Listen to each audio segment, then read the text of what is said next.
Next question. How are we feeling about Liverpool this season? We talked a little bit about it off air, so give the folks what you're thinking, man. I know you guys are Yeah. Premier League winners, right? But going into the Yeah. season, it's not really shaping out the way you would want it to. Of course, of course. I think especially looking back at the summer, most people probably were like, "Oh, Liverpool, they had an unbelievable window. They're going to run away with it. It's going to be, people. A lot of people probably were saying it's going to, Liverpool are probably going to win the Premier League again." Which I won't lie, I did have hopes and expectation. I mean, I'm not saying I thought 100% we were going to win the league again. It was more so one of those things that I thought we would at least be fighting. I didn't think that Liverpool would be out of the race in November.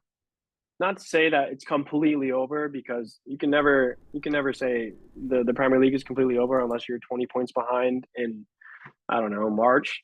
Um, I do think Arsenal will probably win the league, but that's beside the point. This is about Liverpool. This year it's been tough, man. It's been tough, and like you said, we talked about it a little bit off the field stuff, what happened before the season started. But I think I want to really focus on the field. Um, and for me, I've gotten this question a few times actually over the past few weeks. What's going on at Liverpool? Like, what's wrong? Why is this happening? And the easy answer is I don't know. Like, Um, I can't sit here and tell you. Like, I watch the games and I'm baffled. Like, I'm baffled at how there's such a lack of intensity and how disjointed everything just looks. It just looks so clunky. The ball is moving so slow. Like, I feel like they used to be very meticulous with the way that they were approaching, trying to play.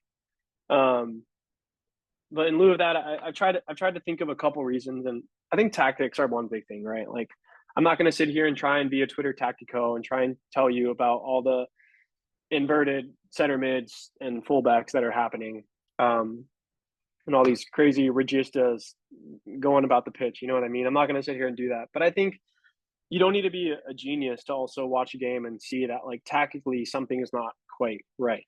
You know, um, and I think for me, it's quite easy to see in possession when we're playing against a team that's maybe sitting back, right? Virgil will have the ball, Konate will have the ball, and they'll have a little bit of space to be able to try and progress it. And I think that losing Trent is a big thing. It's a big thing because Konate has the ball and he gives the ball to, you know, Connor Bradley, or he tries to give the ball to Salah or like play a direct pass.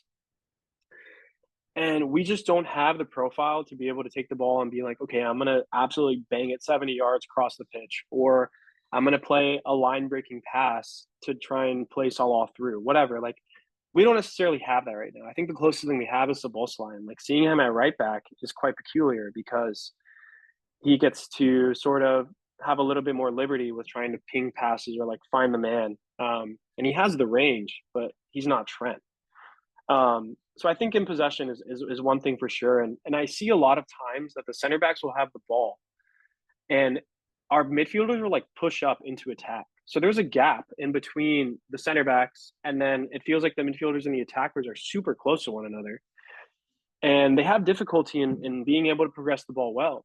Um, so that's definitely one thing that I look at. Two, I'll say, is misprofiling of some players. I know I'd said I'm not going to try and be a tactico, but one thing that I've noticed is that Kirkez, I'm gonna point him out because I think he's had a tough time adjusting. But at Bournemouth, he was an overlapping fullback. He was someone who was allowed to bomb down the wing, try and play in a nice cross, low cross, whatever you want to say. And he did it pretty well. I mean, he scored some goals along the way too. There was a famous goal. I think he scored it against, I want to say, Wolves or West Ham in like the 90th minute, whatever. Um, but in this Liverpool team, it seems like he doesn't have that same liberty, and he's being asked to sort of tuck in a little bit more and try and play in that quote unquote inverted role. And quite frankly, that's just not his game. He's if you watch a Liverpool game, you'll see he passes the ball backward a lot. And he's not thriving. He's not full of confidence. The last thing I want to say is just, again, I think the manager owns about 60% of the blame, but dude, at the end of the day, it's just underperforming players too. It hurts to say because these are my boys and I love them, but a lot of those guys are playing well below it. They're well below it right now, and I'm not trying to bring up this game because it was a deserved win at the end of the day. But like the Manchester United game, I'll never forget Cody Gakpo in like the 95th minute. Like how he doesn't bury that header is beyond me. It is absolutely beyond me how he doesn't bury that header and salvage a point.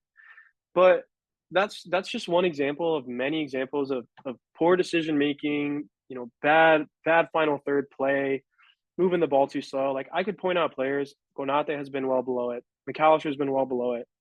Love the guy to death. I called him a legend. Salah has been below it for a good portion of the season.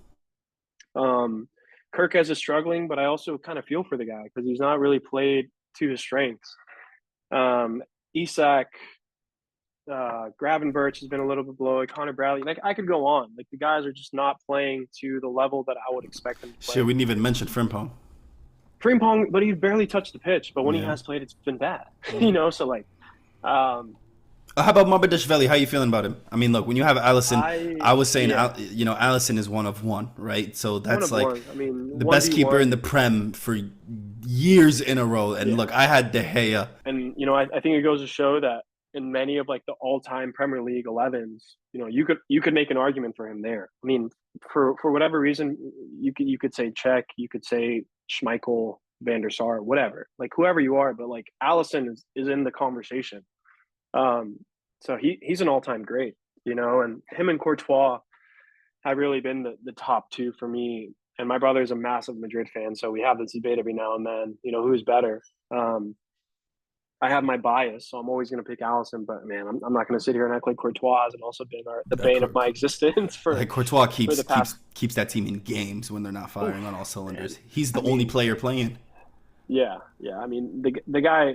I would love to see like how many goals he's prevented Oh yeah. like over the course of the past 6 years or something because he's incredible. But yeah, I would say you know tactics is a big thing, but players got to perform, man. Also at the end of the day, like they these are world class players. Like I'm not trying to use my Liverpool bias, but we have some damn good players, and it pains me to see how some of them are playing.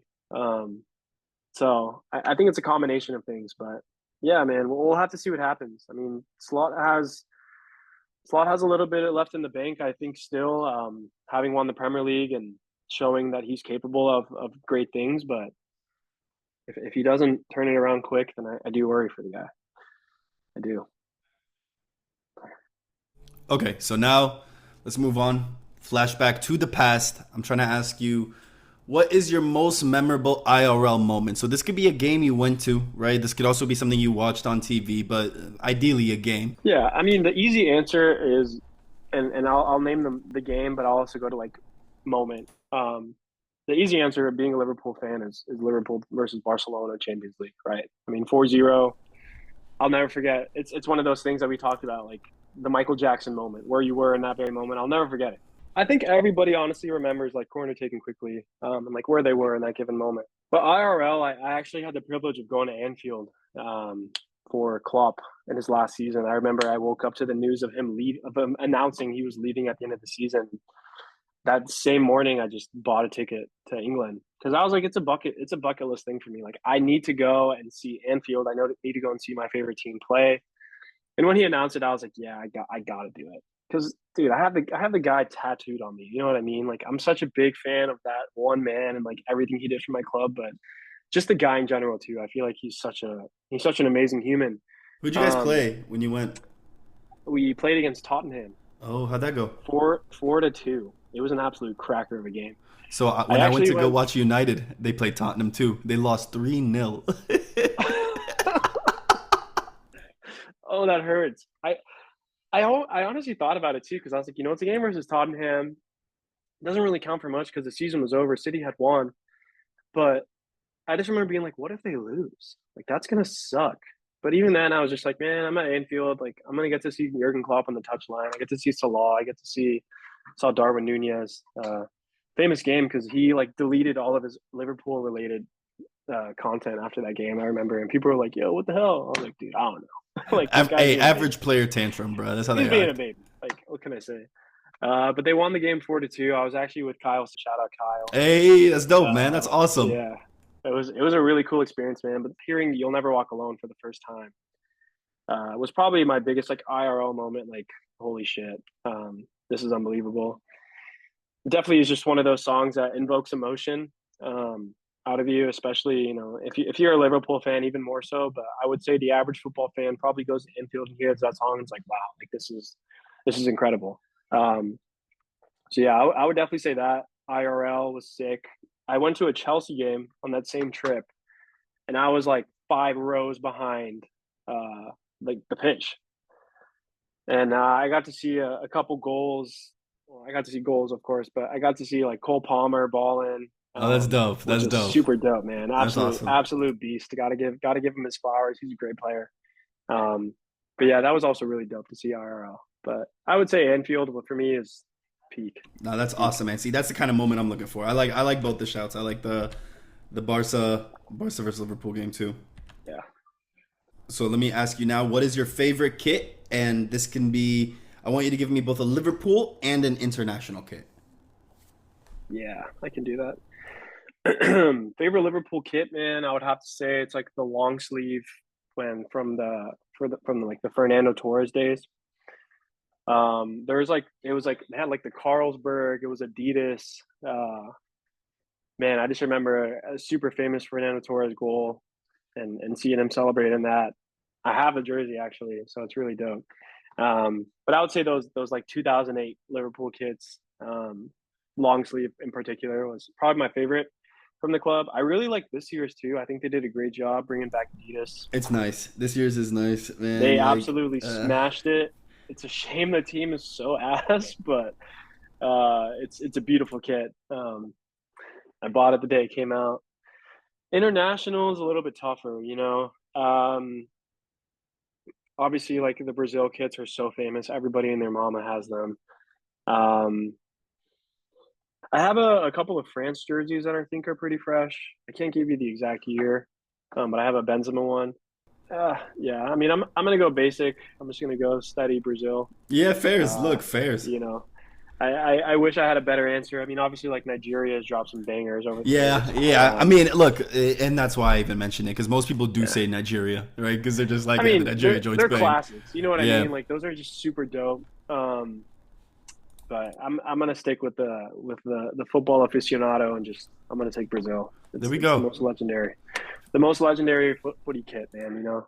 Can't go wrong. Next question: who is your favorite Klopp signing?